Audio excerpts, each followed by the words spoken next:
धनंजय सिंह को लेकर एक स्टोरी एक बार आई थी कि कई सारी कहानियां आती रहती उनको लेकर, वे चर्चित व्यक्ति हैं, जौनपुर से आते हैं, कि 1998 में आपकी पुलिस से उनको मार गिराया था। नहीं, वो तो भदोही की बात है। संत रविदास नगर में इस तरह की एक मिस्टेकन आइडेंटिटी से कुछ कार्रवाई हुई थी। यूपी में क्योंकि कई सारे लोग ऐसे हैं जो ठाकुर बिरादरी से भी हैं, जैसे ब्रजेश सिंह का नाम था, धनंजय सिंह का नाम था, मेरे इलाके से एक आते हैं बाहुबली हैं, हालांकि अब तो बहुत सारा काम करते, स्कूल है, सब कुछ है, जिन्होंने एक मर्डर कैमरे पे जिक्र किया था, ब्रजभूषण शरण सिंह, उनका नाम रहा, रघुराज प्रताप सिंह का नाम रहा, कई सारे जिन पे मुकदमे डाले गए, मायावती दोनों परेशान किया गया। ये आता है कि ये सिंह बिरादरी पर काम नहीं हुआ है, मतलब पुलिस नहीं गई है क्योंकि सरकार जो है वो योगी जी की है, ऐसा आरोप विपक्ष लगाता है। इसमें कोई सत्ता है? नहीं, मुझे तो इसमें कोई सत्ता नहीं। बहुत सारे ऐसे हैं जिन पे कार्रवाई हुई है, बहुत सारे बिरादरी के लोगों, एक तो बिरादरी देख के कार्रवाई होती थी, ये गलत बातें हैं। और जो अगर अपराध करेगा एक्टिव तरीके से, उस पर कार्रवाई होगी। और जब कभी जिसने भी किया है, चाहे गवर्नमेंट किसी की भी रहती है, कार्रवाई तो करनी पड़ती है। कुछ जनरलाइज क्वेश्चन मैंने रखे एंड में आपके लिए।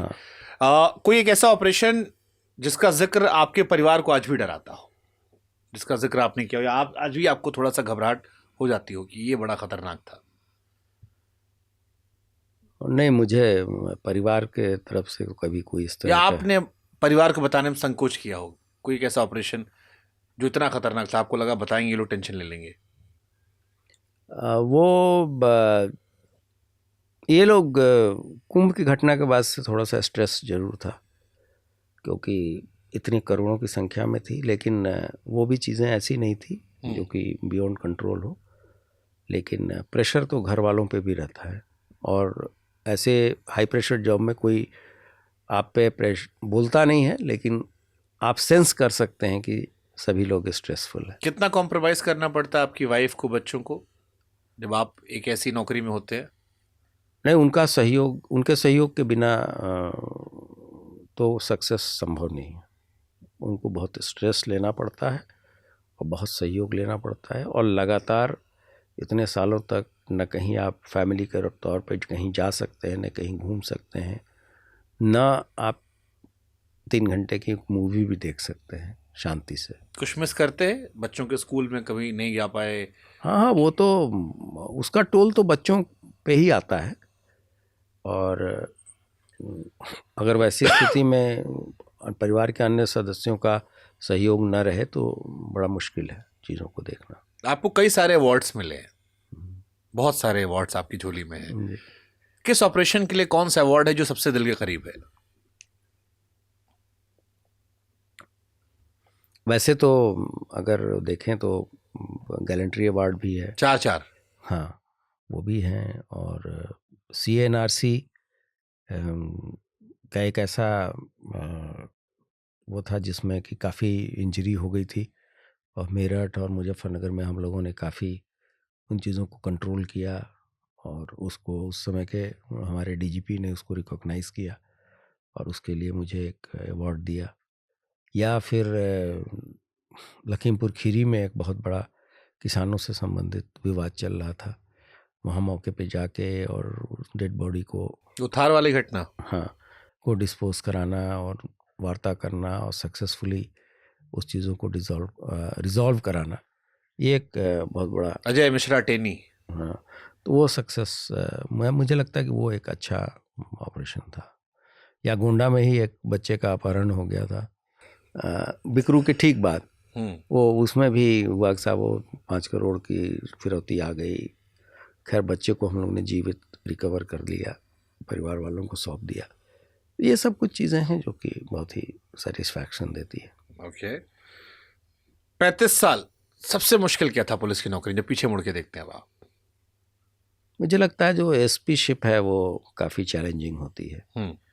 जितने दिन आप जिले के इंचार्ज रहते हैं वो काफ़ी टफ असाइनमेंट रहता है, और उसमें थोड़ी मैच्योरिटी की भी कमी रहती है। और उस समय अगर आपके अच्छे सबॉर्डिनेट या अच्छे बॉसेस ना हो तो भटकाव की स्थिति आ सकती है, और वो काफ़ी स्ट्रेसफुल समय रहता है। तो एसपी या इंस्पेक्टर से डीजीपी बनने में सोच में क्या फर्क आता है? दायरा बदल जाता है ना। एज एसपी आप केवल आदेशों का अनुपालन कराते हैं, आप इम्प्लीमेंट करते हैं आदेशों को। और डीजीपी मुख्यालय पे जब आप रहते हैं तब आप स्ट्रैटेजिक डिसीजन लेते हैं, जो चीज़ें एसपी इम्प्लीमेंट करता है। तो शासन और आपके द्वारा विभाग को कैसे चलाया जाए इसकी स्ट्रैटेजी तय होती है और उसके आदेश जारी होते हैं, उनको एसपी लेवल पे इम्प्लीमेंट किया जाता है और जो बीच की कड़ी होती है वो उन चीज़ों को मॉनिटर करती है। तो दायरा बदल जाता है। ओके। कुछ ऐसा है जो किताब में नहीं लिखा आपने? कम से कम कह तो दीजिए बहुत सारा। वो तो कुछ चीज़ें ऐसी हैं जो कि पुलिस वालों के पुलिस वाले के साथ ही जाती है, वो तो किसी को पता नहीं होती। कुछ प्रोफेशनल सीक्रेट्स रहती हैं जो हमेशा सीक्रेट ही रहती। पीछे मुड़ के अगर दोबारा नौकरी शुरू करनी हो, फिर से ये पुलिस की नौकरी करेंगे? हाँ, या चेंज कर लेंगे? तो बहुत रॉयल और बहुत अच्छी है और क्वाइट सेटिस्फाइंग।